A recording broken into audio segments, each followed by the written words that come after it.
Hello and welcome to the Confusion Wrestling Podcast, the last bastion of independent wrestling. I'm your host, Rob Kammer, and this week we are sitting down with longtime veteran, alleged professional, alleged wrestler, Prince Akkanatan. Sometimes he's known as the Slamburgler, and once in a blue moon, he may be Doink. He could even go by his proper name, Rob Chase. We just break out a flyer of his and talks about how he gets all the D, whether that's doink, drag, the promoter, over reaching myself here, and of course a D plus for the most for most matches in the Meltzer scale. Even though letters aren't on the Meltzer scale, that's how low he rates himself on the Meltzer scale of everything.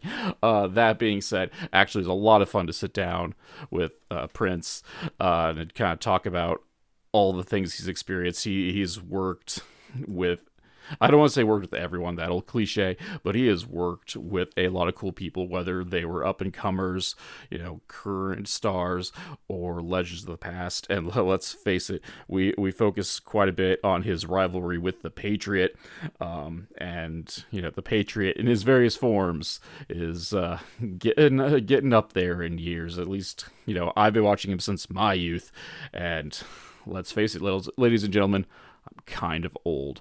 But that being said, it's really great to sit down with the Prince and just kind of talk shop, if you will. So with that being said, let's skew any further mumbo jumbo. We'll get those plugs in, so get yourself a coffee, maybe a coffee maker, some energy drinks if nothing else, and I'll be back un momento with Prince Akkanatan. Hey folks, the Confusion Wrestling Podcast has become a veritable hub of shopping and treats and all that sort of good stuff.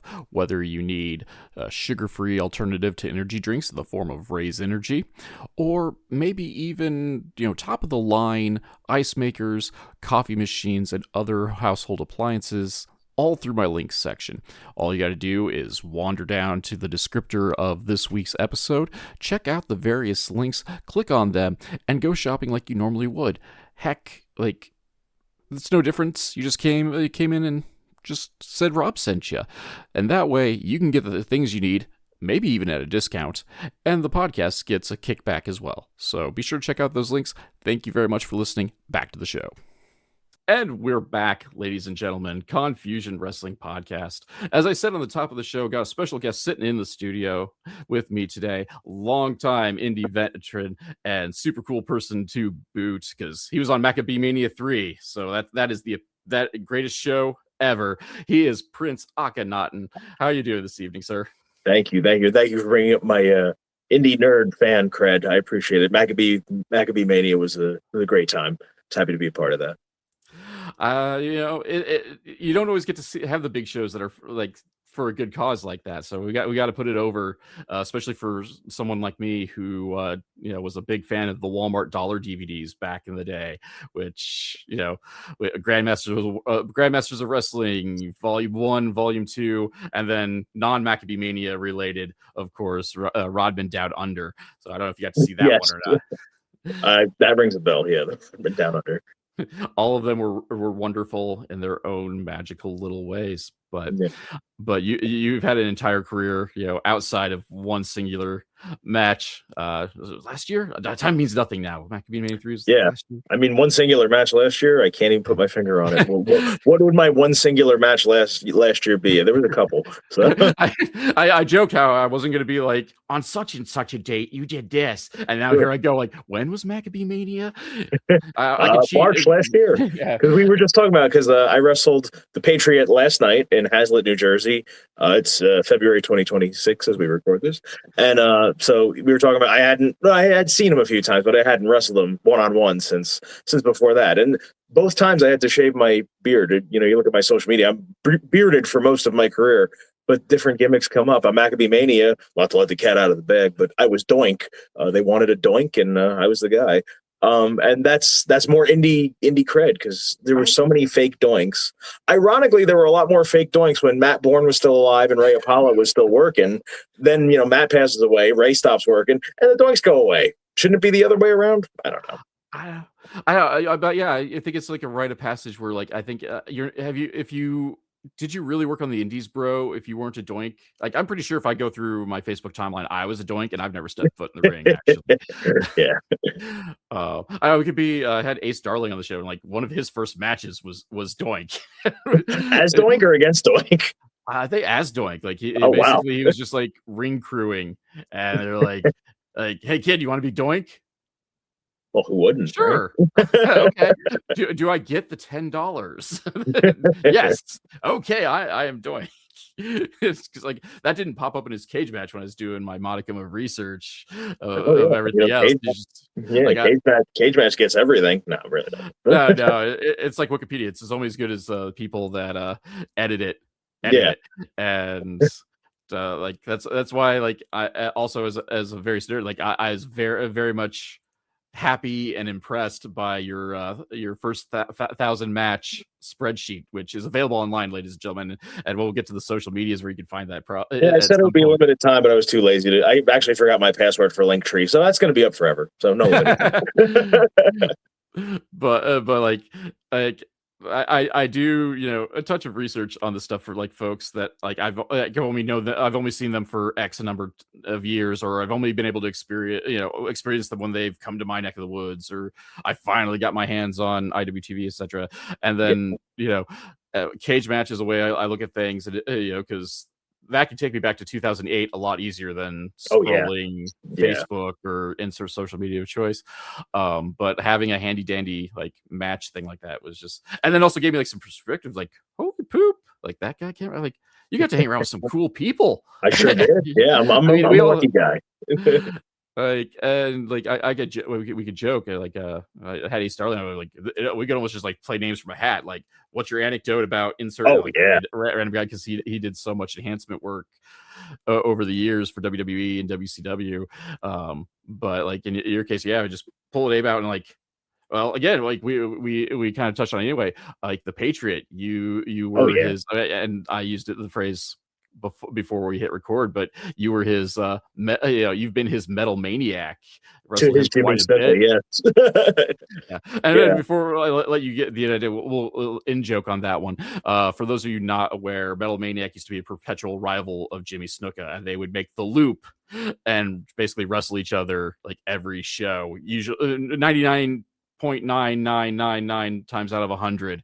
Yeah, Snuka would win the match. I do think. I don't think the Maniac ever went over on Snuka, but I don't know. I wasn't there for all. Yeah, like part of me wants to say like I read an old Aftermag and he won once, but that is because he cheated and like oiled the top turnbuckle or something like that. Like I vaguely remember an anecdote where I read. Yeah, but that's like cage match too, because I know guys send in the boys are putting themselves over. Like say I send in cards for only thing that I've been on. I remember my match, but I'm going to guess who goes over in all those other matches that I'm emailing in. I'm like, I think this guy would go over on this guy. All right, whatever. So now we have a podcast, and you can hop on and just tell whatever story you want about that.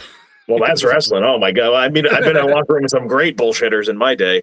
But actually, come to think of it, so I'm a Northeast guy. I'm based out of New Jersey, so most of my stuff's been around the New York City area, and the Metal Maniac's from Jersey as well. So his shadow loomed large when I was coming in, and everybody had a Metal Maniac story because he was just a living gimmick. So for years and years, I heard all these Maniac stories.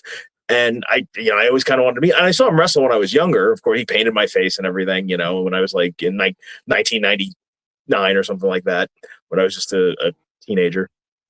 And that's a good cut because there's an but he comes back like we're doing a show in Mawa High School, and I'm getting there and coming in with my bag. And I see him, and he's in a big Cadillac, looking like the typical worker, smoking a cigarette. I'm just walking by, and I'm like, that's him. It's a fucking Maniac. Oh, shit. Because I heard all these stories from guys like Crazy Ivan and Gino Caruso and Tom Brandy and everybody. And then he comes in, and he's back from Hawaii for a vacation for now. He would move back to Jersey for a little bit, but he's visiting. And it was a Gino Caruso show. Gino was like, hey, Maniac's going to manage you tonight. I'm like, oh, that's so cool. 5 minutes later, I'm like, I'm good with the Maniac. He can fly back. That's enough Maniac. Little goes a long way, but great guy, funny guy. And he grabs the mic. Normally, I grab the mic because I'm awarded that luxury. A lot of promoters do trust me to speak live on a microphone, and I don't take that for granted because not everybody gets that privilege. But in this time, I handed the mic to the Metal Maniac, and I never saw it again, including as the match is going on. I wrestled Gino that night, and as I'm wrestling Gino, I just keep, "Hey, you dummies, what are you doing? You stick your tongue out next to the ring post so I know which one's you." Just, it's hard with that. I've wrestled with a lot of things in the background. That's distracting, and not only that, like it distracted the fans, but it was an experience to finally meet the Maniac and have my own paling in comparison Maniac story. So. Oh, it just means you need to work to set that bar higher. Apparently so, yeah. quit being so humble and be more over the top. But the Patriot, in various forms, a veritable legend who's gotten to travel like all around the world, and I think there's Absolutely. It has to be like a level of honor just to be Absolutely. To have. Well, I was exceptionally lucky because my first match with the Patriot, and I think at least around the time of the 1,000 match, I counted like, hey, who wrestled the most? Actually, it wasn't the Patriot, but I did wrestle the Patriot over 40 times so far, and he's still going. Like I said, we just wrestled last night. I hope to wrestle him a lot more, but he was my 9th or 10th match ever at some street fair in Trumbull, Connecticut. I was brand new, greener than grass, and it changed the way I work because his stuff flows in. It's a lot of setup and punchline. And it's like, wow, you could do that and call that a match. And I never really worked the same ever again. And even now, students get obsessed with moves and moves and moves. And I'm like, it's not really about the moves for me. It's about telling a story and getting a reaction. Usually laughter. I'm more of a comedy guy than anything. Mainly because I'm out of shape. But that's kind of what I go for. And the Patriot's very good at that. So I've been very lucky to have a good relationship with him, and because of the early days of the Prince Akkanatan gimmick were racist, we'll just call them that. I didn't want to be a Sheik clone, but it's kind of where they pushed me in the beginning, and I'm not proud of that. But I'm not proud of that in and of itself. But the benefit of doing the gimmick is I got to work with the Iron Shiek, I got to work with Duggan, I got to work with Tony Atlas, I got to work with Sergeant Slaughter, and any name guy who would come through the Northeast that had waved a flag got to work with me. Let me phrase it that way. Yeah, Duggan got to work with me, the lucky fuck. So that was a benefit. But yeah, the Patriot's fantastic, and he still looks great. I think he's going to be like 60, roughly that. He looks great. He's still a huge guy, still in great shape. I mean, I think he had hip surgery last year, so that took him out for a little bit. But when I finally wrestled him at Backabee Mania, I was so glad he's back. Because I'll be honest, I didn't know if he'd come back. And he's the one that actually says this in the locker room, because he'll say, like, you see these guys all the time. In his day, he saw Bundy all the time. He saw Kamala all the time. And then one day, it's the last time you see him, and you don't even know it. And even seeing guys I would see all the time. I saw Tito all the time. And Tito's still alive, thank God, but he's not wrestling anymore. Greg Valentine, same thing. And Nikolai's passed, Snuka's passed. And I would see these guys all the time. And I hope to see the Patriot for a lot longer. But you never know. Always treasure it. Hug your kids. So it's Madman Pondo has always said, like, people will call you a mark for wanting to take pictures, but you never know when the last time you're going to see someone is going to be. And like, let's face it, wrestling is very maybe transient isn't the best word for it, but people do just kind of come and go. Yeah. Like careers just end without any fanfare just because someone decides to just, this is too hard on my body, I don't want to do this anymore, or I'm tired of playing the politics game. I'm just like, okay, next week is my last show. Or or we can be depressing and tell the horror stories about it. But like, you just never really know who, when someone's just gonna be like, I'm done. It's time to go. Exactly. And that's definitely something I've come around to, because when I was coming up, that was still prevalent. Don't be a mark in the locker room. Don't take pictures with the names. You're going to be glad you have those pictures. And I think a lot of even the older guys have kind of come around to it too. Well, to me, a picture working with somebody is better than a picture posed in a locker room. But, right. But still, like, even I've worked Tony Atlas a bunch of times. Just recently, I decided, like, Tony, you and I don't have like a picture where we're both smiling. So I did. I just took one with Tony Atlas. He's a treasure, of course. He's a good podcast guest. I was trying to get a podcast with him. I was trying to be his Conrad Thompson, because that's money. If anybody can get a recurring Tony Atlas podcast, you'll make $1 million. I mean, I feel like if I could just get like we can just get like permission just to film him in his misadventures like alone is like he should have a reality show. Like some of the stuff that he like comes through him that gets posted on social media. Even just some of the things I've done, like checking into hotels with him or taking him to get something to eat when he gets into town for a show. It's an adventure, you know. And I apologize. I know it's not cool to do impressions of people in other races, but I feel like Tony Atlas is an exception.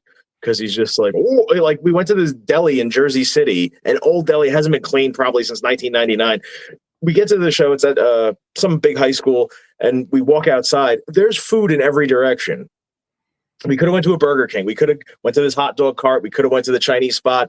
He goes directly across the street to this bodega would be generous, but they had a little kitchen type gimmick in there. And he like leans over the counter. He's still a big dude, you know. He leans over the counter and tells these two women that probably their English is not their first language, "What's in that pot right there? Will you lift up that pot for me and show me what you got in there?" And then this other guy who's in line orders something. He orders beef and rice or beef and broccoli. And Tony turns to him, "Oh, you got the last beef." And again, this guy, probably not good with English, I think he thinks Tony wants to fight him. So he's backing off. Beef's yours. No beef. I have no beef with you. That's the other problem. Every ethnic imitation turns into the Sheik eventually. The Iron Shiek. I mean, if you're going to go for entertainment, I mean, he's probably near the top of. Yeah, and being with the Patriot last night, we were talking about the Iron Sheik and how much we miss him. I'm going to hijack. My stories go very tangential. Something pops into my head, and I'll just give it to something else. But one time in particular, I remember Iron Sheik managed me against the Patriot at an event in Staten Island, and he was planned to be part of our finish. Something like he slides his cane in or something like that. We do whatever, and I 1-2 kick out. Sits up, I get the Patriot in the chin lock. USA, USA, fans are coming up. I look over to the Sheik to see if he's ready, and he's asleep. Because at the time, his ankles were so bad, he couldn't even stand at ringside. He had to sit at a folding chair at ringside. So I'm like, hey, Patriot, our finish fell asleep. What do you want to do? Eventually he woke up and we did what we had to do, because Sheik would always go babyface on me. You know, you'd think I would learn not to book him as my manager anymore. He turns on me every time. But that was so he could sell the gimmicks at intermission. You know, very smart. That's why I say every time at intermission I go, "Hey, I'm a good guy now. I have stuff to sell. I have pictures." I was like heel Sheik cheating during the match, and then he would cut, and then like they'd cut, and he'd have like promo, like the backstage promos, and some of the indies that would allow the backstage promos, like he would cut a babyface promo, like putting over like the fans and like whatever, like it'd be so surreal because he'd just be like, you know, he'd do the Iran #1, America Hak 2, but the fans of Rahway, New Jersey, they are wonderful, beautiful, intelligent people. Beautiful, intelligent people. And he would have the USA bandana on, and he would still go, "You know, say USA," and he would lead them basically in the USA chant. And it's just, he was good. That smile, for such a legendary heel, he had a great smile with this big gap tooth. And like I said, his ankles were messed up, so he would always walk on his ankles. His feet were like turned in, and he had the cane. It almost made him look regal as he's walking into the building, like that big smile, waving. "How you doing, Baba? It's good to see you." And in the early days, because that's when I got to work with him, Prince Akkanatan is based on Akhenaten, the pharaoh of Egypt. And I have a moment with him before one of the events, because he's in for the whole weekend, and he managed me 2 nights in a row. And we're talking. He goes, "Oh, why are you from Egypt? Egypt have no heat. This is like Switzerland, Baba. Come on." And then he looks at my boots, and I had the boots with the hooks on. And he looks at, "Oh, it's good boots, Baba. You tell the shoemaker next time you have order, you tell him my size is 12. I'm like, "I will." And I'm like, "You mean you don't have a pair of these? You're the fucking guy that invented them." You know, it's like, and also I remember because Kamala was also in for that weekend, and Eric Sims, you know, his agent, super agent, brought them in, and I have this visual. It's a St. Patrick's gym in Brooklyn, and the 3 of them just got to the building, and they're walking in a row that's quite a crew. But even out of gimmick, Kamal is a very large man. Sheik, like I said, had a very unique way of walking, and Sims is Sims. It reminded me like the Lion King when they're walking on the on the log, and it's like I could just picture Sheik going, "Hakuna Mo, go fuck yourself." Pretty sure that. So what was the question? I don't even. The best episodes of this podcast are ones where I don't have to talk, where the guest just goes wild and. Yeah, I'm sorry. Sometimes I'm a conversational boxing glove with a horseshoe in it, I guess. It's all good. Tell all the stories you want. I'm pulling back the curtain. Like before we come on, I joked about like Ace Starling, where I almost just played like name association, draw a name from the hat, and like I mean, we could do that. Like, is that great? I don't know. Depends on how you want to tell the story. But like. Yeah. But not in my case, because then you'll get you will with my luck you'll pull like Jake Roberts. Like, I don't have a Jake Roberts story. No, it's just, there's a couple that I did miss. I almost worked for Jake Roberts. I almost worked the Nasty Boys. I almost teamed with Abdullah, but stuff falls apart. So. I mean, we got Cheeky Baby, so I mean, that's the top of the bar right there. I mean, obviously, you get into wrestling, you want to work everybody that you saw on TV when you were a kid, or everybody you find cool, or everybody whose work you respect. But I'll be honest, I wouldn't trade working with the Sheik for almost anything. That was so great. And that same conversation where he's talking about Switzerland and him wanting to take my boots. Actually, I guess that was the version of him going, "What size are those shoes?" I think the Sheik wanted to rob me, but he. The night before, I was in a cage match with this guy, JC the Outpatient. Very interesting guy. He did like a Mick Foley tribute act, basically. So he had the flannel, and he would even do the punch flurry in the corner. And fun thing was, he was actually a bodyguard for Artie Lang, the comedian. And I read Artie's book. Artie hired 2 bodyguards, one to keep him away from drugs and the other one to get him drugs. JC was probably the one that got him the drugs. So I don't know that for sure. But and it's in a cage match, and because it's Foley, we're doing all the gimmicky spots, tacks, and he had the barbed wire board and stuff like that. But while I have Sheik the next day, I'm asking him, "So, what'd you think of my work?" Like there's anything to say. I've only been wrestling for like 6 months. But he goes, "Oh, he's a big man. He's stiff." I go, "No, he wasn't too stiff, but he always went for the gimmick." And Sheik's eyes lit up. He goes, "What you know about the gimmick?" He thought I meant weed. He thought I meant drugs. I actually meant a barbed wire bat and stuff like that. But that whole summer, me and the other young guys were just going, "What you know about the gimmick, Bubba?" So. I could have been you could have been the guy in charge of getting Sheik the gimmick or the medicine. No, I didn't want to cross that line. I had heard stories from some of the older boys told me, he was doing something allegedly in the backseat of these other guys' car, and he's lighting up whatever he's lighting up, and he goes, "Jesus Christ, himself can't see me down here." So again, another Sheikism that we still say to this day in the locker room. Oh, Sheiky baby. I mean, there's so many, because I always have the image burned in my head of him like being at some convention and in his little scooter going around, and he'd be like, "Oh, hello, thank you, bless you, fuck Hulk Hogan," and like Hulk Hogan's not there. Pretty much, yeah. He would work it in, and he would stay pleasant. "Oh yes, Bubba, thank you very much. Very good to see you. Fuck the Hulk Hogan. You have a safe trip now, Bubba." Yeah, it's just like that was his greeting. Like, "Oh, hello, thank you, fuck Hulk Hogan." I'm like, what the. Even a couple years before that. So when I was right before I started training, I did a lot of those conventions selling like action figures and stuff like that. Like I was a vendor. So I met some of those guys in conventions. And when Sheik was still a little more mobile, he would do the Persian clubs at conventions. Oh, yeah. So, and then when I was full on Sheik early, like my first year in the business, when I was like, okay, I'm going to lean into the whole cultural appropriation and stereotypes of the gimmick. I priced, those things are expensive. Those things are like $6,000. Those things were $6,000 in 2009. They're definitely probably over 10 by now. But even now, every now and then I'll be at the gym and I'll just grab 2 10-pounders and do just to warm up my shoulders. So, but yeah, and actually that's how the other gimmick came about. The Slamburgler is a result of me not being fully comfortable of cultural appropriation. I'm not Egyptian. And the only remnants of Prince Akkanatan being Egyptian are, I announced myself from New Egypt, New Jersey, which is a real town. And the name Akhenaten is a pharaoh. But if you're an art history nerd or something like that, you're the only one that's going to know. And every now and then, someone in the locker room is an Egyptologist, and they're just like, "Oh yeah, your tomb is inhabited by your queen, whatever. Like, I'm like, what the fuck are you talking about, man? It was a name.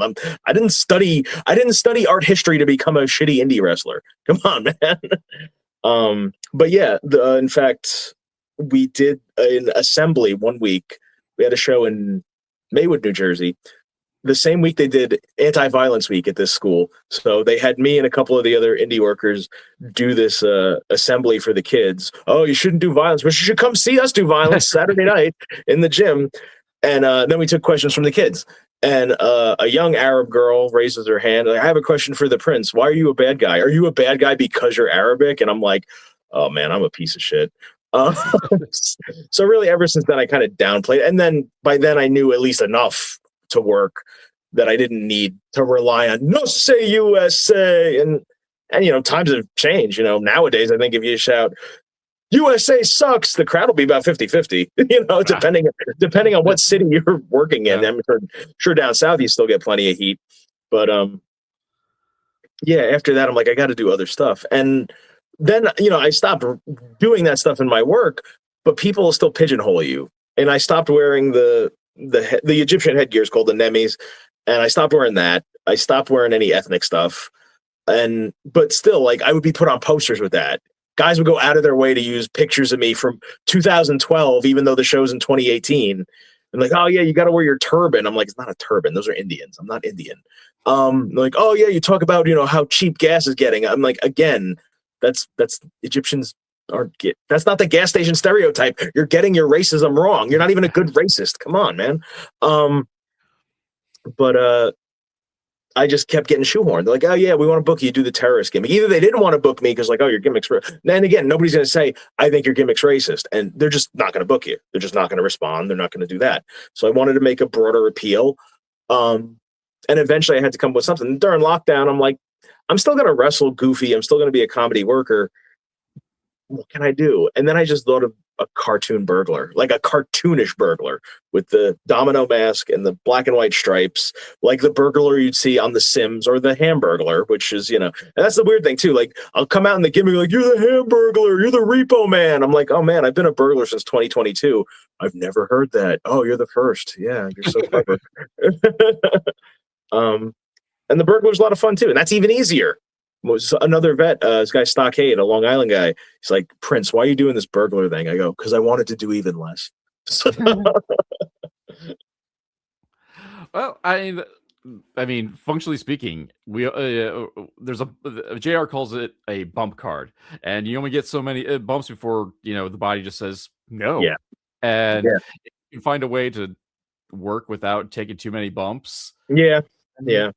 And then again, something like I work a lot with younger guys at a wrestling school at East Coast Pro Wrestling in Parsippany, New Jersey. Great school, the longest running wrestling school in New Jersey, the longest continuous running wrestling school in New Jersey. I assume the veteran role when I'm there as best I can. I try to guide these kids as I was guided, and it's a very good place for that. But I think some of these kids expect so little of me that they're like, oh my God, I didn't think you'd bump for me 5 times. Like, what the fuck did you think I was like? I'm in the ring. Clearly I'm okay with doing something. Come on. But I guess when the bar is that low, you can't help but impress people. So, great place. Cause my other mentor, I was trained by Gino Caruso. That's his school. And the Kodiak Bear, we were talking before we started recording about the indie vets who never really got their flowers, and the Kodiak Bear is one of those guys. And he only stopped wrestling about a year or two ago. And that was a guy who started, if not the end of the 80s, the very beginning of the 90s, around a very long time. Had a few shots in ECW, early ECW. And he was always there. And like I say, either get signed or you don't. You either become the name or you become a guy that gets talked about on podcasts like this. So those guys still need their flowers. Gino taught me how to wrestle. The Bear taught me how to be a wrestler. I'm oversimplifying. They both taught me plenty of stuff, but that's a catchier soundbite. And that's what I try to do. Obviously I'm not in great shape and I'm not known for my technical prowess, but I can still teach these kids how to tell a story, how to slow down, and above all, how to get more out of less, which, you watch any indie show, you're going to see a bunch of kids going 100 miles an hour, and it comes from a good place. It doesn't mean they're bad. It doesn't mean they're not going to get any better. It's a very common thing with new guys.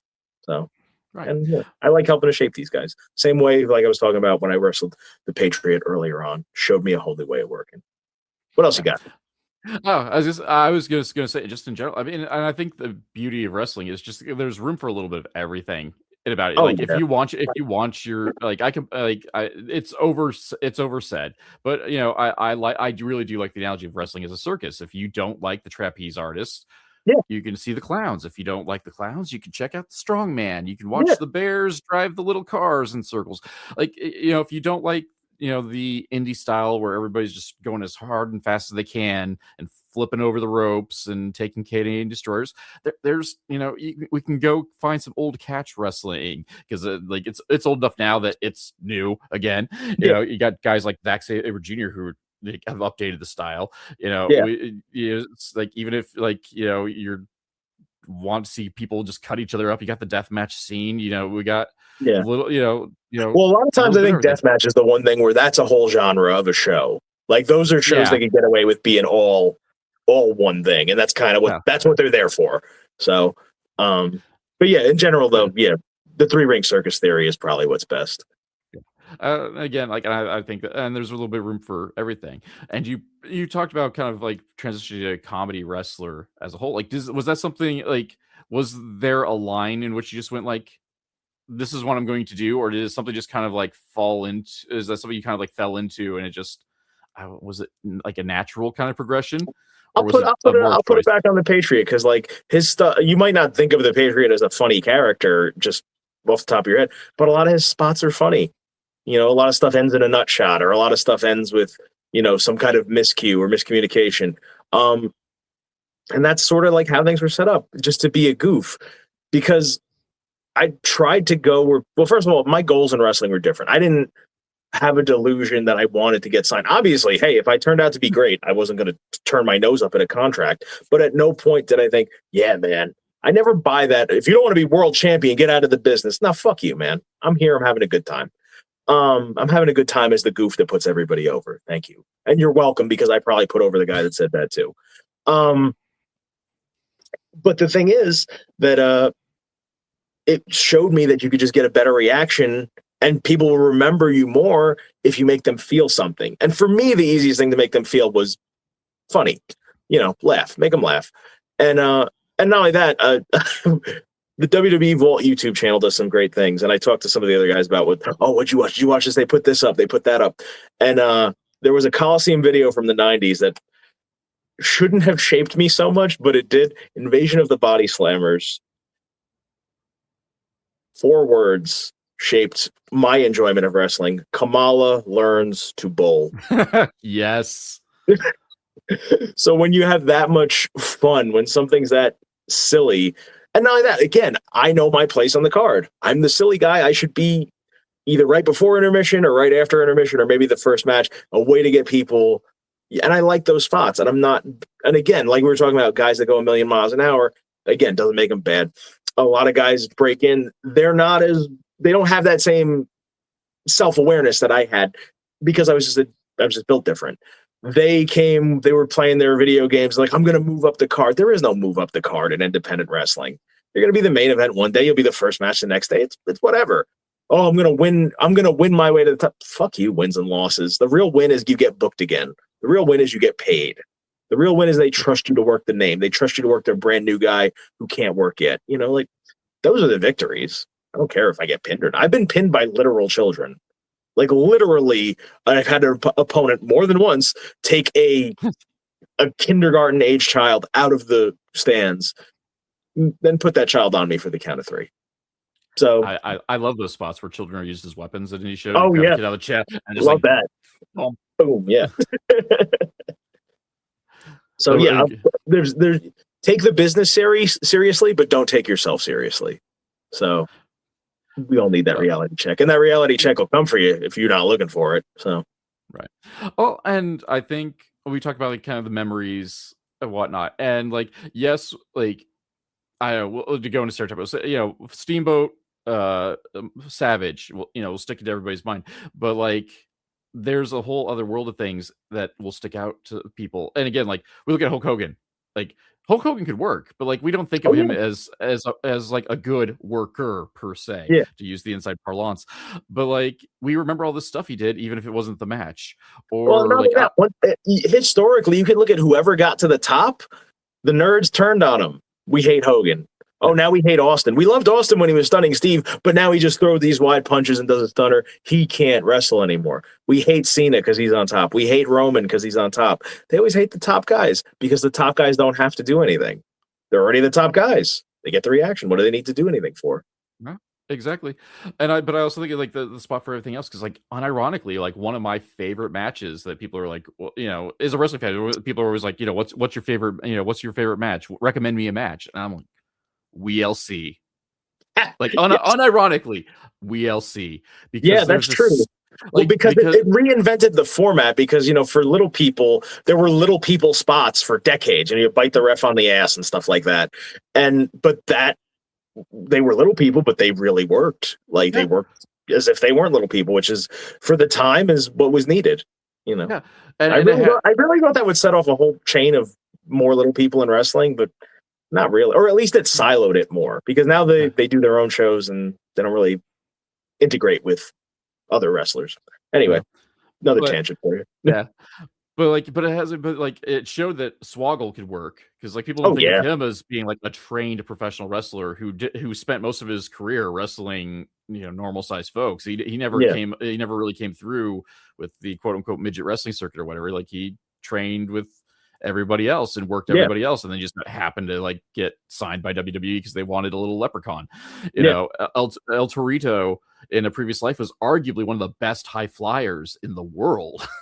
and they made him a mascot and like wasted him. But that's a whole other tirade. But like they got to actually wrestle, and then they actually had like interesting like, you know, comedy spots to go around it. I have Drew McIntyre, who's not known for doing tope suicidas, doing a tope suicida through a ringside table. And even like before he, like you can see in his face, he knows it's going to turn out poorly because they're having him do it. Like not necessarily in a pull back the curtain way, but he just knows the odds are not in his favor. That he's going to do this, bounces off the rope, flips over the ropes through an empty table because everybody moved. But like that match is just amazing.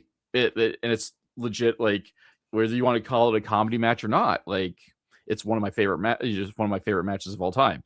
Yeah, and like things, things stick out. But then again, like I'm also the guy who watches B movies because they're more entertaining than a good horror movie too. Oh, so, sure. Which I guess we could segue into that general direction, because we touched on it like to start the party off, but like the Maccabee Mania series, like the Walmart DVDs of, you know, the Mighty Maccabee, Jeff Buchan's, using, you know, his resources and platform to raise money for the Maccabee games, the fencers. So ultimately these shows are for charity. So it was for a good cause, and probably were never meant to see the light of day. Right. Like he would be a benevolent money mark, and I'm not even using the term money mark in a derisive way. I mean, a lot of times it is, but like not in this case, you know. And he's well aware of what he was. And a little bit of trivia, I'll put myself over for a second, is a couple weeks before Maccabee Mania 3 in Ridgefield Park, which, by the way, anybody who's not from the Northeast doesn't know this. Ridgefield Park is a horror building in Jersey. They'll book anybody, meaning like if you have $500 in a ring, you're running a show. Good for you. That's led to a lot of garbage shows. There's led to a few good shows there too. They actually call it the Mecca, which makes me cringe. But anyway, after one of those events on at the Mecca, Crowbar showed up, Maccabee showed up, and they're working through the match with me to kind of illustrate, because, you know, Maccabee's an older fella, not a trained wrestler. So, but it showed me that Crowbar's a magician. He got like a 20, maybe 30-minute match out of, again, not a wrestler and a man in his 70s.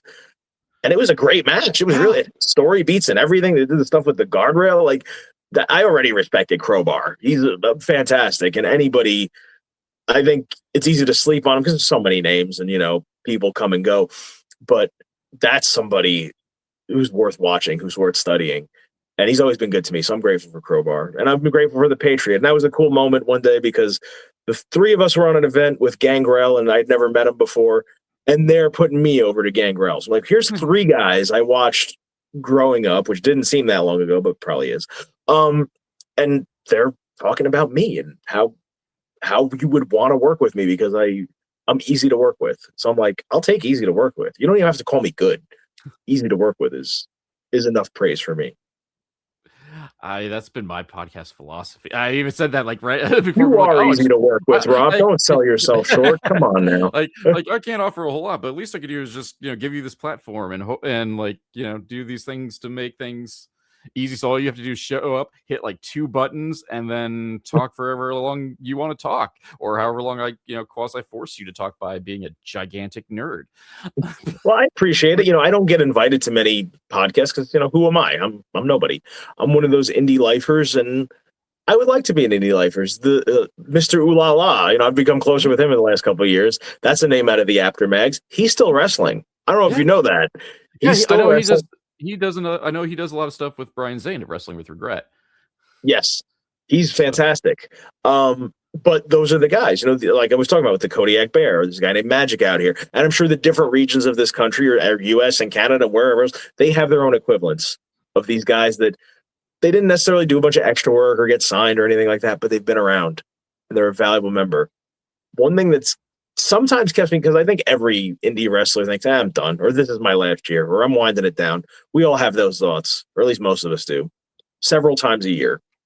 But one thing that I reached down and keeps me going is one time I was at, let's call it a party, I guess, hosted by Davey O'Hannon, who, for anybody that doesn't know, was we call him an enhancement guy in the mid-80s. He's really a territory guy. Worked all the different territories. When he worked for Vince Sr., he was, an enhancement guy.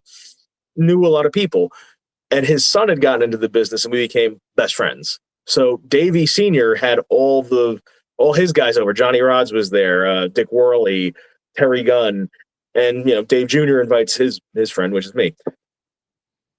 And to see these guys who are now in their 60s and 70s cutting up and fucking around and ribbing each other the same way we were doing in our 20s at the time, it's like, that's beautiful, because I can still envision working a match today, and now I'm 40.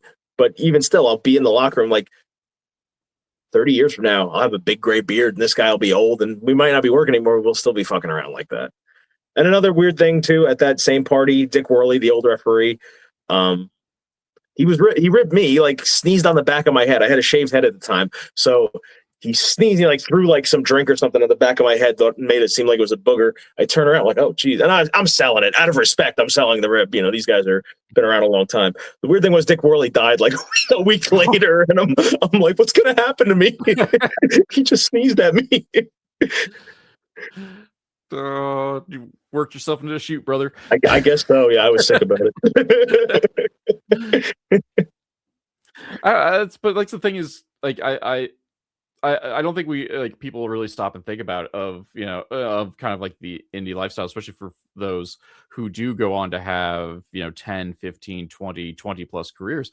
Like again, like not only they're a fountain, hopefully a fountain of information, but like just it takes a certain kind of person to live that life in general and to even thrive in that sort of environment, regardless of like, oh, do you get did you get signed, or you work in the top indies, or did you get to work GCW or Pro Wrestling Guerrilla, like man, but like you can have a noteworthy career staying in a 3-state region, especially if you're just looking to have fun.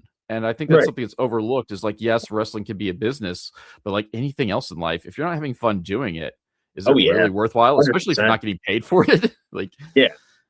I mean, there's only a handful of guys in the indies who could actually make a living of it. And even living is generous. You probably live on $40,000. Do you want to? Like you could probably do better. Some of us could do better. Some of us can. I don't mean to sound, like a snob about it. But even the guys that are making 40,000, that's a handful. Most of us are getting by on 20, 30. A lot of them are nothing, but you do it for the love too. If you're in this for money, why? Like I understand the idea of being in it as no pun intended, a tournament. At the end of the tournament, there are going to be people that make it. There are going to be people that are in the video games that become an action figure, that become the household names that we all talk about. But most of us won't, especially now because there's so many wrestlers. And especially because there's an emphasis on international talent and collegiate athletes, which means that indie schmucks like me, we should have a good time. So really, more than anything, stress to the new guys, appreciate it for what it is. If it becomes more, hey, that's great, but appreciate it for what it is. Right. And like, where else, like, the stories from the, like, yes, every industry has their own kind of like, stories that they tell, whether you want to call them the horror stories or just, but it's just like the life you live being an ER nurse or an accountant or whatever. Some of them are more interesting than others, but like, I don't know, for me, and one of the things I love about this podcast is, I get to, I can talk to people, whether they've been 2 years in the business, 22 years in the business, like they all have like these stories where you just kind of sit back and go like, WTF, matey. That's not normal. Whether you got to firsthand deal with the Iron Shiek and the madness that surrounds him, or you get to or you dealt with some crazy fan, or your Bastion Booger's last match, or you could say you worked in an inflatable dome, and then Tracy Smothers threatened to land his helicopter on it, despite the fact again that it's inflatable. But it's also Tracy, so he's being full of shit. Anyway, is that a real story? Oh, he used to like. It's one of my favorite venue I've ever been to as a fan was the Avanti's Dome in Pekin, Illinois, and it's a giant inflatable like soccer dome. Yeah. Like I mean, like full, like it was like I think it had a frame to it, so it stayed. Right. You didn't have to like. Oh, if it punctured, we'd all get smothered. But like it literally an inflatable dome, and so there's always kind of a breeze inside of it too, which is really nice in the summer. Right. Yeah. So you didn't really do proper air conditioning, but. Yeah, Tracy Smothers, legend. But like one guy I always wish I got to meet. Yeah. But like he has his own helicopter. Does he have his face on it like the Peter copter? Like I wish. Like I kept hoping it was like legit, despite being of an age where I knew better. But like he would come in, and he was older, and so his body, like he couldn't do the stuff, be the worker he was in Smoky Mountain or even in ECW, but he'd do a lot of the shtick, and part of his shtick is like he would come in and he would hey kid, like you're a good kid, I know you're a good kid, you don't want to fight me, you don't want me to beat you up, so what I'm going to do, come with me kid, work with me kid, I'm going to have my helicopter come land on the roof. We'll go to hop on it. We'll go to Nashville, and we're going to go party with the Stones. And then, of course, the young baby face would be like, "No, I want to win this match," and they has fight. And but like, just I love Trace just because you never knew what was going to come out of his mouth, and he did so much talking and did the class, I want a clean fight. I don't want you to pull my hair. I don't want you to pull my tights. I don't want you to poke my eyes. No foreign objects. And then like as soon as they made contact on a tie up, he breaks off. Ref, pulled my hair, pulled my tights, and a full pantomime, and loved it. Loved every second of it. Oh, fantastic! Because it's just where else? And then and then for me, like the highlight of my indie attending career is I got to take a piss next to Tracy. At the great. Just there you go. Standing there having a pee, and there's no bro code because there's only 2 urinals. So here comes Tracy in a singlet. Can't even be bothered to put like gym pants on to come out. Well, peeing in a singlet's inconvenient. I've been there. So but like as a whole, like but you have all these stories of just kind of like, well that's weird. Or you deal with or dealing with the quasi celebs of like, oh well, I actually got to meet this person. I got to work this person, and they were they were dicks, or they were great, or or just who knows like what pops up. And like every wrestler has those stories, whether they make it air quotes or they work one weekend a month a year. There's the lore of wrestling, and it's definitely not the storylines, it's the lore like we talked about. It's like this guy trained this guy, or this guy had this guy and this guy had the same girlfriend or whatever. It's just this weird thing, and it's just this secret society sort of thing of indie wrestling. It's like being a made guy. You're training, you work a few shows, you work a few things, but now you're in. Now, and like you feel there's a difference between being a wrestler and being a worker. And when you feel like you're a worker, that to me was the great part. I didn't really care about being perceived as a wrestler. I like being a worker much better. Actually, being perceived as a carny is even better. Not really. Carnies get money out of the deal, right? So let's be carny ad. But carnies never get invited back. Well, I shouldn't say never, but But still, I've learned a few valuable carny lessons. I've taken some cases of water bottles instead of getting paid. Here and there. So that happens. I mean, I've not again, not a wrestler, but I've totally been paid for, we'll call it overtime, air quotes. I was salaried, so it was no overtime, but Right. I got paid for my extra service with like a Walmart bag filled with hot dogs. Yeah, pretty much. I don't even like hot dogs, but you know what? That's part of your pay if they're giving you free hot dogs. You know what? I was a young bachelor. Like, I was like 23 years old. This means I didn't have to go grocery shopping because I'm a young male. So all I had in my fridge anyway was condiments. I didn't have to go. I didn't have to go shopping. I ate hot dogs for lunch and dinner. Nice. For like 3 days, just because they're just like, if no one takes these hot dogs, we're going to throw them out. And like, I'm very much like, still like, now that I can afford to not eat hot dogs for a week, I'm still very much like, let's try not to waste food. Right. and but they already had them out and cooked because this was like an event. Like, I used to work residential, and we had a party for our residents and their families, so we had all these hot dogs like cooked, and we can't just we can't serve them because we're under food licensure, believe it or not, as well. So we can't serve them 6-hour-old already cooked hot dogs that we cooked in little crock pot. So there's like, Rob, you're young and will eat anything. Here, have this. You want a bag of hot dogs? I'm like, well, if I say no, what's gonna happen? We'll probably throw them away. All right, I will eat hot dogs. I do that now. Oh, the wife would kill me if I took hot dogs like that many hot dogs as a payment. Nice. Regardless of the deal I got for them.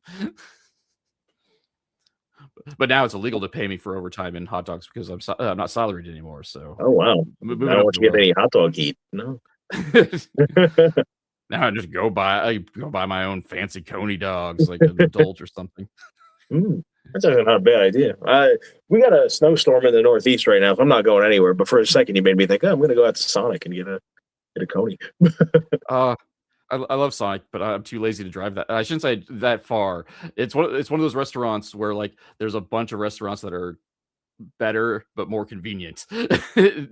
I gotta say, it was kind of funny too. So in the locker room of this high school we were wrestling in yesterday, they had a poster that said, "Get in the best shape of your life, be a wrestler." I'm like, I've been exposed to more fast food as a wrestler. Like I came into the business fat, but I'm still fat. So I guess this is my best shape. Oh God, what a downer that is. But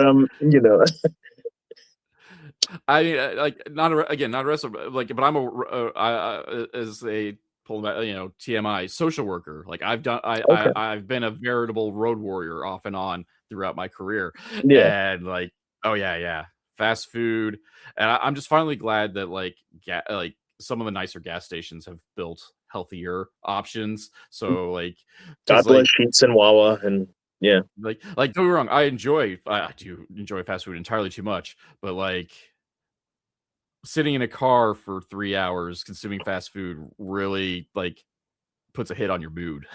Oh yeah, for sure. Like, and so now like over here, Casey's is getting into it, but like Quick Star is got this whole like, yes, you could get yourself a cheeseburger, but you can also get yourself a nice little like a protein pack or whatever. Not that I need the protein or whatever, but at least it's a nicer option than eating a deliciously fattening cheeseburger. Yeah. I got to get out to the Midwest. I'm looking to get booked out there. I'm going to be in Minnesota for not wrestling purposes. So I'll be based out of I think Mankato for a lot of it. So if anybody's listening and wants to book one of those indie veterans that doesn't get his flowers, hey man, I work stupid cheap. Give me a call. Or just stupid, whatever you want. There you go. Oh, I mean, that's kind of a good segue of working in the future, and we'll kind of go ahead and wind things down a bit. So, where can we find you in the near or far future, however far you can remember? Where can we see you live, and where can we find you for like socials or merch or whatever else you want to plug? The main thing I have is my Instagram at Prince Akkanatan, which should be on the screen. I don't know if that nameplate's going to be on the screen for the interview, but Prince AKKANATAN. that's the main one I use. I do have a Slamburgler Instagram. I'll be honest, I don't follow anybody back on it. That's the best way to find me. I work for East Coast Pro Wrestling a lot here in New Jersey. They run in New Jersey, New York, Pennsylvania, Connecticut. They run a big geographic area and a lot of shows. So a lot of times I'll be with them. I also do 880 Wrestling out in Pittsburgh. They're fantastic, and I love them. And I want to make sure everybody knows that they're great. So I'm based out of Pittsburgh a lot too. So Ohio, West Virginia, regular Virginia, hit me up. What else have I got coming up? World of Hurt I have coming up at some point. That's up in New England. Ace Wrestling. Ace Wrestling may be winding down, actually, but Ace Wrestling is coming up in Teaneck, New Jersey in March, which is actually March is 2 weeks away. Wow. And a lot more. I'll be doing a Taco Fest in Connecticut in May for Cinco de Mayo. That's always a good time. I got a Pickle Fest in July. I did this Pickle Fest at Mohegan Sun Casino last year in Connecticut. I didn't think the sentence, the largest crowd I've ever wrestled in front of was at a Pickle Fest, but it was legitimately 11,000 people at a pickle festival. What the hell am I doing wrong? Wrestling's weird like that. It really is. I mean, it's probably better that, it's, free maybe or whatever, because at these parts we have Iowa City has they call it the block party, but like downtown they just do stuff, concerts and whatever. And so like one of our local indies, as long as the show's outdoors, like they'll get 5-digit crowds. Unfortunately, if the weather's bad, they move them into a theater, which like tops out at like 2,000, which is still a great crowd for indies. Well, I love wrestling on shows like that at fairs and malls and stuff like that, where the crowd is literally walking up, and you have to hold their attention, because if you bore them, they're gonna go get something to eat, or they're gonna go ride a ride, or they're gonna go to Foot Locker, whatever makes sense, So you got to keep them, and you got to keep them engaged. That's the most pure thing. And to me, that's the ethos of indie wrestling. A lot of times indie wrestling and TV wrestling, sometimes they're two different things. Sometimes they're at cross purposes. So a lot of these guys that are doing it, I'm not saying give up on your dream to be a TV wrestler, to be an indie wrestler, by no means, but you are an indie wrestler right now. You might as well do it right. Yeah, that's something I love. Like I love about like the shows like that. And I mean, sidebar, as I said, we're going to wind things down. Screw that. We're going to talk for another 45 minutes. I can go all night. Come on now. But like I love those. Like I love the shows where non-wrestling fans make up a chunk of the crowd, because at a certain level they're not old and jaded like me, who appreciate it. Don't get me wrong. I genuinely cheer and boo, but like there's a magic to someone, like regardless of their age, who's like, I'll give this wrestling thing a try. Yeah. And then, insert like whatever emotion they're feeling at whatever, and get to, lose themselves. And maybe they'll not see another wrestling show for another year until like that same thing comes back for another Taco Fest or Pickle Fest or whatever. Yeah, exactly. And that's the best. Actually, this past weekend, so the two shows I was on yesterday and the day before, to me, those are my favorite expressions of independent wrestling. A full high school gym filled with families and kids watching family-friendly-ish sports entertainment. And then Friday, I was at a winery in front of a bunch of drunk young adults having a good time with their Friday night. Those are the events I want to be on. I've never, obviously I'm not what smart fans are looking for. I did do a few events with Beyond, and I liked it. I liked my time there. I would love to go back. But, Wrestling Open was probably the only thing I really did that smart fans would ever see me from. Those were literally 2 quick matches as a Slamburgler. But yeah. Here we are. It's just keeping them interested and maybe making new fans. That's the goal, or at least selling some merch. You never know. Yeah, but just the atmosphere, and just to have that like magic where like they've managed, they totally lost themselves. Like it's beautiful. But exactly. Yeah, we can go all night, man. I haven't even told my Brian Christopher story or my Honky Tonk Man story. Whatever. I don't care. Yeah. Oh no! That reminds me. I did like before. Like I wanted to touch on the New Jack. Sure. Because that was in the notes explicitly that you made him giggle, and I'm like, I want to know what makes a New Jack giggle. Oh, that might not be the way to put it. It's homicide. We know it. Justifiable homicide is what makes New Jack giggle. Okay, sure. So this was like it. I don't think it was New Year's Day, but it was like one of the first years of January, when everybody has that holiday hangover and things are kind of slow. It was On Point Wrestling. It was in Williamstown, New Jersey, which up until recently was the H2O building. At the time, it was, I think, still the OTW building. And I'm not booked on the show, but I'm very close with Sonny Kiss, and I was giving Sonny rides to all their bookings. And this is where they're on the come up. So this was before AEW, before Lucha Underground, and we're riding together for everything. If we can. If we're at different bookings, we didn't do that, obviously. But I ride down because I have nothing else going on. And it's like, hey, I'm here, blah, blah, blah. They come back to me. They're like, hey, you have your gear, right? I'm like, yeah, of course, always. We want you to do something with New Jack. I'm like, oh, okay. Because at the time, New Jack had whatever priors or situation. You couldn't put him on a poster. He would show up, he would do stuff, but you couldn't advertise New Jack. And, I'd never met him. I'm trying to establish an alibi. Like, yeah, I'm friends with Little Guido. Please don't kill me. It's like, but it was fine. And there's a monitor in the backstage. So the boys in the back could watch what's going on in the ring. And my buddy, Jeff Cannonball, who I adore, and one of the most loved guys in wrestling, was also there. And we know the history of New Jack and big fat guys who aren't great workers. So they're kind of worried that I would get gigged up. And, the segment is supposed to be, I come out, I cut the promo, run down the town, whatever. And then, they play Natural Born Killers. Out comes New Jack with a shopping cart full of shit, like we've seen 100 times. Throws the stuff in. I'm supposed to get no offense.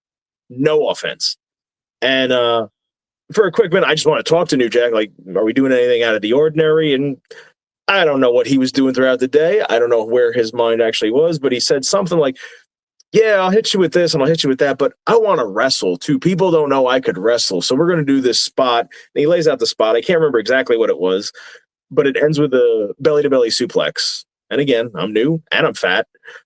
Not a great jumper. But I did ask because of that. I'm like, overhead or to the side? He says to the side. I think he meant overhead. Either way, fast forward to me taking this belly-to-belly suplex. I land on top of him like I gave him a splash. And I'm on top of him like I'm pinning him basically, and I couldn't even hide on my face. I'm like, oh God, I'm dead. And Jeff Cannonball told me that everybody winced in the locker room, and Jeff just went, "Oh Prince, oh Prince." But whatever. The clip is on YouTube, but there is a stark cut where that botch would have been, and. And then, later on we get to the back and on with the show, and New Jack's gonna gets his money and about to get out, and I just want to say, hey, thanks, man. I'm so sorry about the botch. And he giggles like Dr. Hibbert from The Simpsons. That's okay, man. We still got it done. Thanks. And hearing New Jack giggle is like, okay, that's cool. I have a New Jack story, and I live to tell the tale. Didn't even get gigged to prove it. No, I gigged when I got home. Seemed right.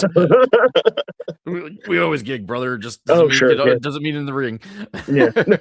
And I slapped my leg on the gig. So Ric Flair, and I got to bleed for my promo for no good reason. But okay, I think that's gonna be a fitting end question mark. Works for me. Thank you for coming on. It was a blast being able to talk to you. Thank you so much for this hour. Well, plus time we talked to him off recording, but it was great having you on and just getting to hear all these stories and philosophical comments and commentaries. And sure, let's do it every weekend. Sounds good. That's extra booking right there. Yeah, there you go. My new co-host, or well, let's face it, you're a better storyteller, so you will just immediately take over the program. And thank you so much, Rob. And to the one listener who decided to tune in to hear my stories, thank you, whoever you are. The Confusion Wrestling Podcast is a weekly podcast that is written and performed by Rob Kammer and hosted by Spotify for podcasters. The background music for this section is Ruined by Day, performed by Alan Schroeder. If you enjoyed this podcast and would like to help support, please like, subscribe, and tell your friends, family, and enemies. Leaving a review is helpful as well, because word-of-mouth advertisement is very important for us small podcasts. My social media links can be found in the description, but Twitter, Instagram, and Blue Sky are at The Nova of Cass. That's TheNovaofCass, and Facebook is MLW Confusion, all one word. If you'd like to support monetarily and help upgrade my equipment, please check out my virtual tip jar at ko-fi.com/Casanova, or if you prefer more bang for your buck, go to patreon.com/Casanova That's CASSONOVA, where for as little as $2, backers get access to the podcast early and without those pesky ads, plus other exclusive content. So join the crew that is headed up by Keith Wynn, Alan Schroeder, Chris Zach, and Elenia, and check it out. You can also find t-shirts, coffee mugs, and other merch at the Confusion Podcast store on Teespring. Also, be sure to check out the affiliate links in the description below. For business inquiries such as ads, sponsorships, and etc., please email rzkamer, Kamerer, at comcast.net. Thank you all for listening.